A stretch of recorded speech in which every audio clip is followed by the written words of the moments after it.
We all know Rome is hailed as one of history's most accomplished and advanced ancient civilizations, be it for their sprawling infrastructure, elaborate architecture, or expansive empire, and it seems the more we uncover about this ancient power, the more impressive it manages to become, revealing to the modern world massive wooden ships whose only confirmed rivals came into existence during the 19th and 20th centuries, not to mention inventing a concrete which easily lasts over 200 times longer than modern contemporaries, only becoming stronger over time, and pioneering proto-industrial windmill factories capable of producing 4.5 tons of flour per day, a construct which quite possibly could have been the seed for complex developments in medieval France, which later helped inspire the Industrial Revolution. In line with this proto-industrial tech also comes an early and admittedly basic harnessing of steam power through a device known as the aeolipile, an invention of either Hero of Alexandria or another Greco-Egyptian before him, thus technically not a Roman invention in the purest sense, but rather Greek. The Greeks having developed or conceptualized their own impressive devices such as Archimedes' steam cannon and the Antikythera mechanism. In common historical discussion, it becomes easy to stereotype the Greeks as a society of thinkers, scientists, and artists, while the Romans are relegated to merely being effective warriors, who only acquired all they did by stealing it from their more clever neighbors, painting a picture of a culture that held little interest in experimentation and discovery, and stifled its own chances of revolutionary scientific achievements being made. That's the assumption, of course, and there exists a partial truth within it. However, truly the Romans did demonstrate exceptional creative and scientific skill, especially in the engineering field. Yet still, this remains overshadowed by the reputation of the Greeks, commonly hailed as the chief engineers and inventors of the ancient world.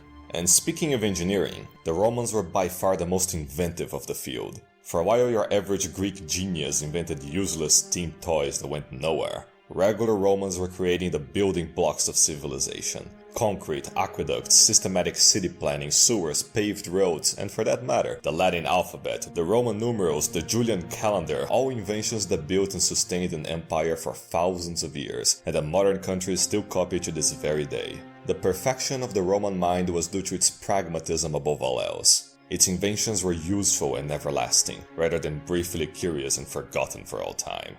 Greeks. The Romans invented stadiums, newspaper, and lotteries to appease the masses, surgical tools to assist injured soldiers, and bacon, cause it's good. Everything had a purpose, and that's not to mention the entire legal system that the West is based on, and the Christian faith, which was, say, invented in the empire, if you will. So the next time you say how the Romans didn't contribute enough inventions to broader history, and get rightly arrested for sacrilege, first check what alphabet you're speaking when pleading for innocence, the architecture of the courthouse you're taken to, what god you're praying to get out of this alive, what legal system finds you guilty, and what concrete roads you're traversing as they throw your corpse into the sewers in 2 months. July, named after Julius Caesar. And don't forget your bacon breakfast. This brings us to the next factor of slavery. Automation was a subject of popular discussion among Rome's engineers to reduce workload and cut back on demand for manpower through the use of machines, which required a fraction of the workforce. However, little would ever come of this.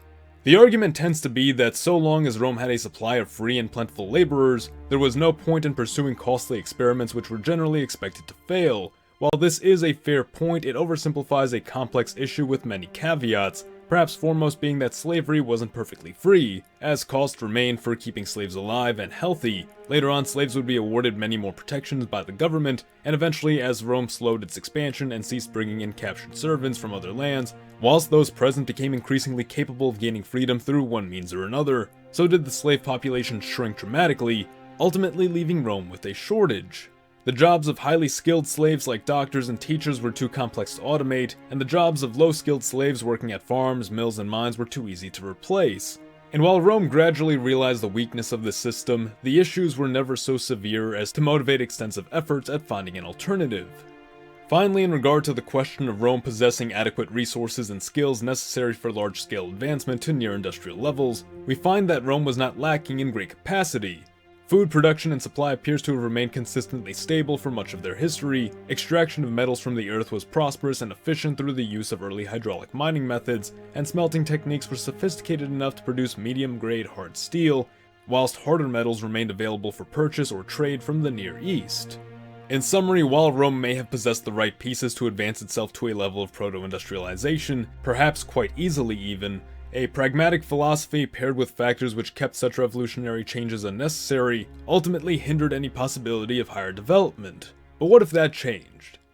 What if in an alternate timeline Rome managed to not only achieve proto-industrialization, but in fact, fully industrialize? This is a debated subject as there's a wide scope of opinion on precisely where Rome stood developmentally, from a basic agrarian economic society under the claim the empire's main focus was to merely sustain its population, to some claims suggesting they had even managed to go slightly beyond proto-industrialization, based upon the discovery of early factory complexes and clear evidence of mass production and standardization of pottery, building materials, and more. Rome did depend heavily upon agriculture, however, and did at times see crop production stagnate as a result of disincentivizing practices, but at the same time the great wealth acquired by Rome and its conquests had allowed it to jumpstart these ambitious proto-industrial projects, perhaps ironically creating a false perception in the eyes of Roman leadership as to the state of imperial stability, preventing these issues from being addressed early on. If Rome were to reach beyond its then present level of development, it would need to either be faced with a clear production issue that demands reform of the economy to a system more favorable to entrepreneurship and experimentation, as well as succeed in encouraging such individuals to produce solutions to said issue, or alternatively use its war gains to directly subsidize a series of experimental projects, which not only turn out successful, but also happen to be precisely the developments needed to snowball into an industrial revolution. Either case is a bit far-fetched, but the largest step to take seems to be pushing Rome to do something with the tools it already has. Perhaps during his efforts to reform not only Roman economic and judicial codes, but also Roman moral codes as well, Augustus, foreseeing a potential population drop, decline in slave labor, or economic uncertainty, attaches to his reforms and public improvements a series of financial incentives for farmers, engineers, and other craftsmen, offering generous rewards for any citizen who could develop a speedier means of transportation along the empire's newly constructed roads, who could develop a means to simplify necessary manpower on farms, discover a means of achieving higher heats for smelting, better methods or technologies for mining, textile production, and so on, building a culture of scientific experimentation for the benefit of Rome. Just for the sake of the scenario, we're going to assume that it succeeds and continues to succeed. Year by year, the Emperor sending out investigators to determine precisely what the Empire is lacking, putting out rewards for clever solutions to these shortcomings, and slowly but surely new devices are brought before the Emperor for exhibition, something which soon becomes an annual event as inventors from across the Empire begin to compete and showcase their devices and systems in something akin to an early World's Fair. Perhaps coinciding with the festival of the forge god Vulcan on the 23rd of August, inventors and the like possibly establishing a semi-prominent cult directly dedicated to Vulcan. Initial inventions are small and orient around technologies Rome may already have known about, but never really put into practical use. Creating hotter burning forges, applying pressurized hydraulic systems to create more effective water pumps, developing mechanical seeders or seed drills, as well as primitive threshers, altogether contributing to a boost in food and water availability, production of higher quality steel at greater capacity, reduce agricultural time consumption by half, and boost total crop production by optimizing present lands and expanding agriculture to previously unfavored territories. This uptick in crop output would generate greater demand for mill complexes to process collected grain and produce more bread, allowing the population to grow larger thanks to this resource surplus. Citizens with more time freed up by these advancements are able to pursue side projects pertaining to the arts, science, or even a personal business venture of some sort, setting in motion a cycle of innovation creating more opportunity and time then being funneled into more innovation. The military also benefits from these discoveries as weapons and armor become stronger, more reliable, and more commonplace, superior grade weaponry not merely being exclusive to the higher ranks. Rome would achieve a competitive edge in foreign trade as its steel now rivaled the prized blades of India and the Near East in sharpness, durability, and quality. Advancements made to seafaring capabilities later down the line, likely under Emperor Caligula, would allow Rome to reach eastern ports far more quickly and with a greater stock of goods to trade, developing simple steamships through application of Greek technology to Roman rotor and paddle systems.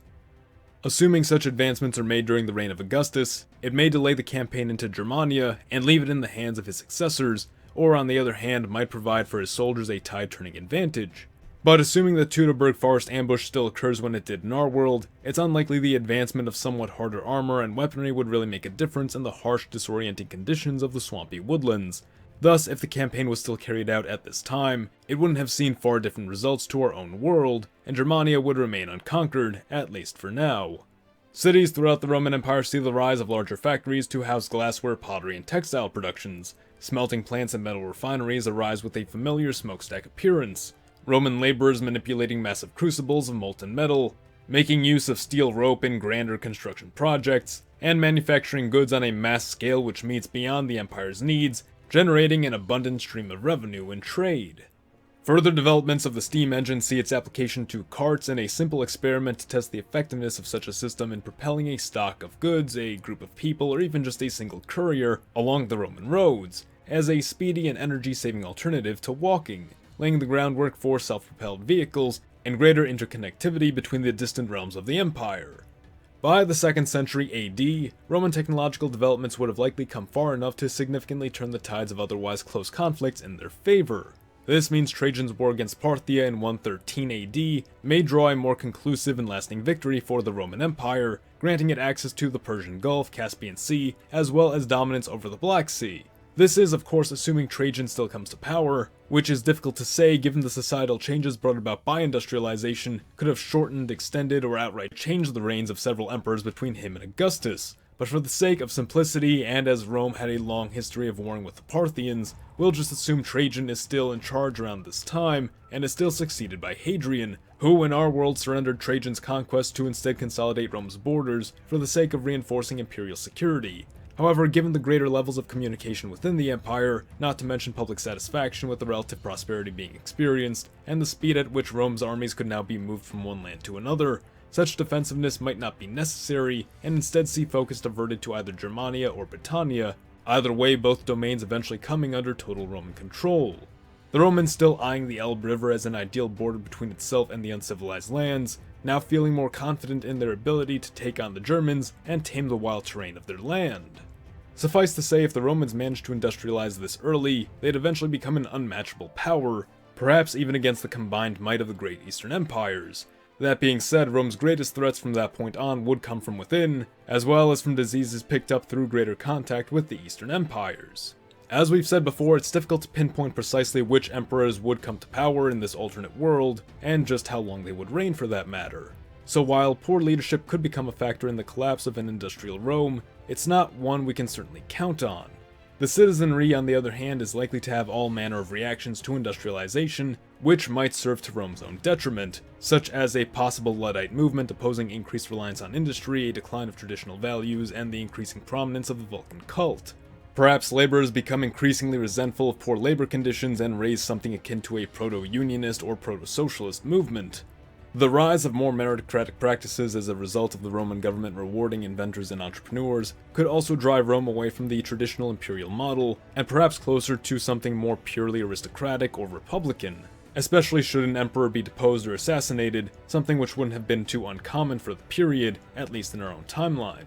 Chances are the empire would initially remain for the most part intact, potentially even longer than in our own world, but would slowly devolve into a series of rival states, resulting from the increasing competitive culture, increased levels of self-sufficiency for various individual provinces, growing cultural divides, and with that previous point, a diminishing ability for the central government to properly meet the needs of every province. Few major external threats would exist locally to keep the rival Roman states together. However, possible incursions from the east, be it from the Persians, Turks, Mongols, or Slavs, could rekindle an old brotherhood between them, and if not, well, perhaps the fall of one or two will encourage the others to take a risk, and again experiment with cooperation.